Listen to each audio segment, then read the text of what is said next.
Pastor Sikandar Bashir साहब को दावत देते हैं कि वो कलाम के लिए स्टेज पर आएं और हम उन्हें वेलकम करते हैं। Praise God. मसीह यीशु में आप सबको सलाम। मेरा नाम पास्टर सिकंदर बशीर सरोया है और मेरा ताल्लुक वाइट स्टोन गॉस्पेल मिनिस्ट्री के साथ है और मैं आज ब्रदर अकरम का शुक्रगुजार हूँ कि जिन्होंने मुझे मौका दिया कि मैं खुदावंद की आवाज़ आप तक पहुँचा सकूँ। जितने भी सुनने वाले हैं, देखने वाले हैं, खुदावंद की सलामती आप पर हो और खुदावंद आपको बहुत बरकत दे। आइए खुदावंद के कलाम से हम निकालेंगे इमसाल उसका 15 बाब और उसकी हम 22वीं और 23वीं आयत को पढ़ेंगे और मैं दावत दूंगा जनाब खादम, खुदा के खादम पास्टर अमनीर खोखर साहब को कि वो आएँ और खुदावंद के कलाम से तलावत करें। इमसाल उसका 15 बाब और उसकी 22 और 23 जो आयत है वो मैं आपके सामने तलावत करूँगा। खुदावंद के ज़िंदा पाक कलाम में यूँ मरकूम है, सलाह के बगैर इरादे पूरे नहीं होते, पर सलाहकारों की कसरत से क़याम पाते हैं। आदमी अपने मुँह के जवाब से मसरूर होता है और बामौका बात क्या खूब है। खुदावंद का कलाम पढ़े और सुने जाने पर खुदावंद हम सबको बरकत दे। आमीन। Praise the Lord. खुदावंद का शुक्र हो। बड़ी खूबसूरत बात और बड़ा खूबसूरत कलाम जो है हम इस पर आज गौर करेंगे। ये वो बात है जिसकी कमी आज इस ज़मीन पर और दुनिया में पाई जाती है और यहाँ पर हमारा टॉपिक जो है वो है सलाह के बगैर इरादे पूरे नहीं होते। क्या खूबसूरत कलाम जो है वो हम खुदा के खादम शाह इस्राइल जो बादशाह है, जो दाऊद का बेटा है, जिसे आकल दिल दिया गया, जिसे बादशाहत अता की गई, जिसे जोर दिया गया, उस जैसा बादशाह नहीं हुआ। इतनी मालो दौलत, अकल, दनाई, खिर्द, फहम ये उसके पास था और ये सिर्फ किससे लिया गया?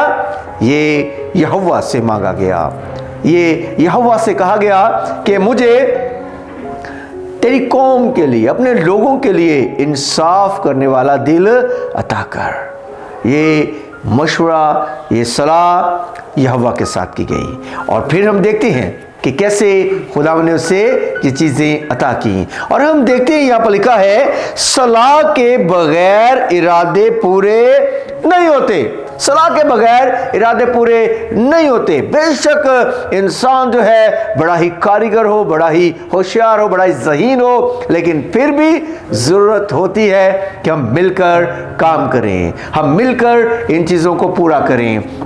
और ये खुदावंद की बरकत है कि वो सलाह चाहता है। क्या ही हमें खुदावंद के कलाम से खूबसूरत आयत मिलती हैं, जहां 2 या 3 मेरा नाम लेंगे मैं उनके दरमियान में मौजूद हूं। मेरे अजीजों, यहां पर भी हम देखते हैं कि खुदावंद जो है वो 2 और 3 और मजमा में जो है वो मौजूद है, क्योंकि सलाह की कसरत वहां पर मौजूद होती है, कलाम की कसरत वहां पर मौजूद होती है। और लिखा हुआ है पर सलाहकारों की कसरत से क़याम पाते हैं। काम जो है वो क़याम पाते हैं क्योंकि वहां पर सलाह मौजूद है। आज हमारी ख़ानदानी ज़िंदगियां जो हैं, आज बहुत सारे घराने सलाह ना होने की वजह से, अच्छी सलाह ना मिलने की वजह से, अच्छी बातें ना मिलने की वजह से मेरे अज़ीज़ों ख़ानदान बर्बाद हो जाते हैं, लोग बर्बाद हो जाते हैं। और आज बहुत सारे लोग इस बात को अच्छा नहीं समझते कि वो अपने बड़ों की सलाह लें, अपने बुजुर्गों की सलाह लें। मैं बाइबल मुक़द्दस में से आपको बताना चाहता हूँ, जब ज़मीन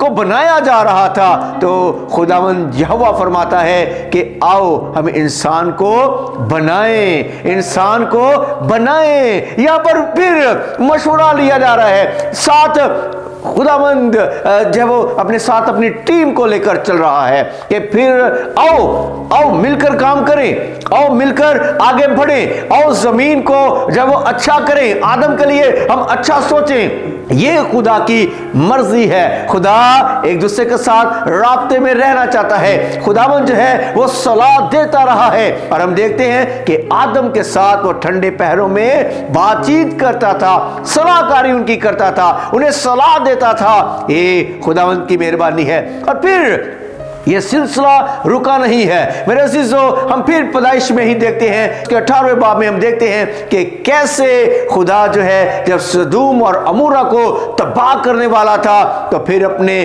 दोस्त अब्राहम के साथ बातचीत की है, मशवरा किया है, सलाह ली है कि मैं उसे तबाह करने जा रहा हूं, तेरा क्या ख्याल है। और फिर यहां पर हम देखते हैं कि अब्राहम ने कैसे खुदावंद से रिक्वेस्ट की है, कैसे मनाने की कोशिश की है कि इतने लोग हों तो उन्हें बचाया जा सकता है, इतने लोग हों तो उन्हें बचाया जा सकता है। 40, 30 यहां तक कि 10 तक की गिनती जो है हम देखते हैं कि वहां पर पूरी हमें नहीं मिलती। लेकिन यहां पर मरने और मारने का सवाल नहीं है। यहां पर यह बात है कि यहोवा ने अब्राहम के साथ सलाह की, उसके साथ मशवरा किया और यह बड़ा अहम काम था जो उसने जो पूरा किया, यानी कि सलाहकारी के साथ उसने इस काम को आगे बढ़ाया है। हम फिर देखते हैं कि यहोवा ने नूह के साथ जो सलाह की है, नूह से कहा है जमीन पर बदी बढ़ गई है, जमीन पर काम जो है वो बड़ा खराब हो गया है, गुनाह हर दिल में आ गया है और मैं इस जमीन को क्या करने वाला हूं,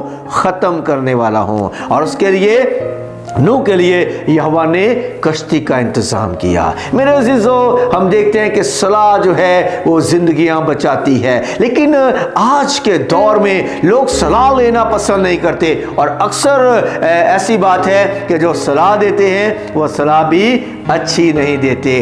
क्यों अच्छी सलाह नहीं देते? क्योंकि वो नहीं चाहते कि लोग बरकत पाएं, लोगों के घराने बरकत पाएं, इसलिए सलाह देने वाले सलाहकारी जो है वो गलत देते हैं। इसी तरह से पहले सलातीन में हम देखते हैं खुदा के कलाम में से पहले सलातीन में और उसके 12वें बाब में मैं आपके साथ एक वाकया जो है वो बाइबल मुकद्दस में लिखा हुआ वाकया आपके साथ बयान करना चाहता हूं। पहले सलातीन उसके 12वें बाब में ये वाकया जो है हमें नजर आता है। जब सुलेमान बादशाह जो है वो इस जमीन से चला जाता है, उसे जिस जमीन से कूच कर जाता है, मर जाता है, फना हो जाता है, तो उसका बेटा रोबाम जो है उसे क्या किया जाता है, बादशाह मुकर्रर किया जाता है। लोग उसके पास आते हैं, जो उसकी रियाया है उसके पास आती है और उससे कहती है कि हमारे लिए कुछ सहूलत की जाए, क्योंकि हर बार जो होता है अवाम जो है वो बादशाह को देखती है कि बादशाह हमारे लिए क्या करेगा, हमारे हुक्मरान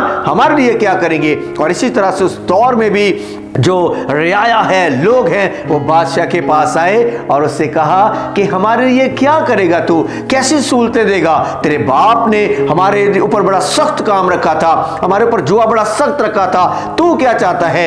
और बादशाह ने कहा मुझे थोड़ा सा वक्त दो ताकि मैं सलाह कर सकूं। फिर उसने अपने बाप के सलाहकारों से, जो उसके बाप के सामने खड़े रहते थे, जो उसके बाप को मशवरा देते थे, उन बुजुर्गों के साथ क्या किया, मशवरा किया, उनकी सलाह ली। और जब उनकी सलाह ली तो उन्होंने कहा कि अब ये मौका है तेरे पास, उनके साथ मीठी मीठी बातें कर, तो उनका दिल जीत लेगा और वो सारी उम्र तेरी खिदमत करते रहेंगे। उनके साथ अच्छी बातें कर, उनके साथ तसल्ली की बातें कर और उनका बोझ कम करेगा, तो वो तेरे सारी उम्र वो तेरे मती रहेंगे, वो तेरे खादम बनकर रहेंगे। और फिर उस बादशाह ने क्या किया, अपने दोस्तों के साथ मशवरा किया, जवानों के साथ मशवरा किया, और जवान जो थे उन्होंने कहा कि तेरे बाप ने इनके ऊपर सख्त काम किया है, तू भी इनको सख्ती से जवाब देगा। तो ये क्योंकि ये कौम बड़ी सख्त है, ये लोग बड़े सख्त हैं, तो तू इनको सख्ती से जवाब देगा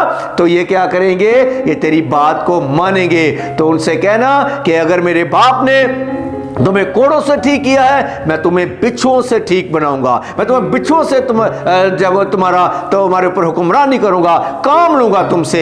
तो जब लोगों ने ये सुना, ये जो उसे नौजवानों ने सलाह दी थी, जब उस सलाह को उसने दूसरे लोगों तक पहुंचाया, तो मेरे अजीजों अवाम नाराज हो गई, लोग नाराज हो गए, इस्राएल जो है वो जुदा हो गए। सिर्फ यहूदा और बिन्यामीन के जो कबीले हैं वो वहाँ पर इकट्ठे रह गए, बाकी 10 जो कबीले हैं वो अलहदा हो गए, सिर्फ सलाह गलत मान लेने से।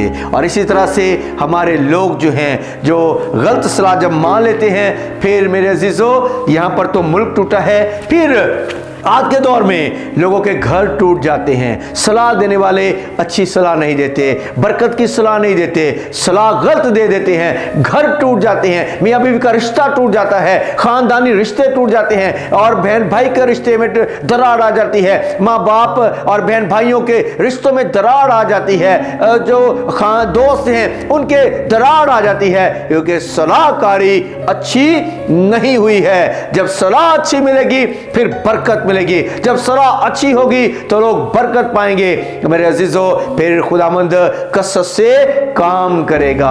आज भी मेरे अजीजों, खुदावंद चाहता है हम सलाह करें। पहले सलाह करने की जरूरत जो है वो सबसे पहले किससे जरूरत है? सलाह करने की हमारे आसमानी बाप से, जिसको सब चीजों का पता है। फिर मेरे अजीजों, जब आप सलाह अपने बाप से, जो आसमानी बाप है, उससे सलाह करेंगे, वो आपके लिए रास्ते मुहैया करेगा, वो आपके लिए दरवाजे खोल देगा, वो आपके लिए अच्छे लोग मुहैया करेगा, वो आपके लिए अच्छे घर मुहैया करेगा, वो आपके लिए अच्छी चीजें मुहैया करेगा, क्योंकि आपने एक ऐसे शख्सियत से सलाह ली है जो तमाम कायनात का खालिक और मालिक है। और फिर इसके बाद हमें अच्छे लोगों से सलाह लेने की जरूरत है। ऐसे दोस्तों से सलाह लेने की जरूरत नहीं है जो आपके काम को खराब कर दें, बल्कि हमें अच्छे लोगों से सलाह लेने की जरूरत है। सो मेरे अजीजों, खुदावंद आपको बरकत दे कि हम अपने बाप से सलाह लें, और सलाह को जो है वो मेरे अजीजों हम अहमियत दें। अपने वालिदैन की सलाह को, अपने बहन भाइयों की सलाह को, अपने अजीजों कारब की सलाह को, अपने अच्छे दोस्तों की सलाह को हम मौका दें कि उसके वसीला से हम बरकत पा सकें, और इससे आपके खानदान बहाल होंगे, आपके कारोबार बहाल होंगे, आपकी खानदानी जिंदगी बहाल होगी, और खुदावंद आपको बरकत देगा। खुदावंद आपके साथ हो। आमीन।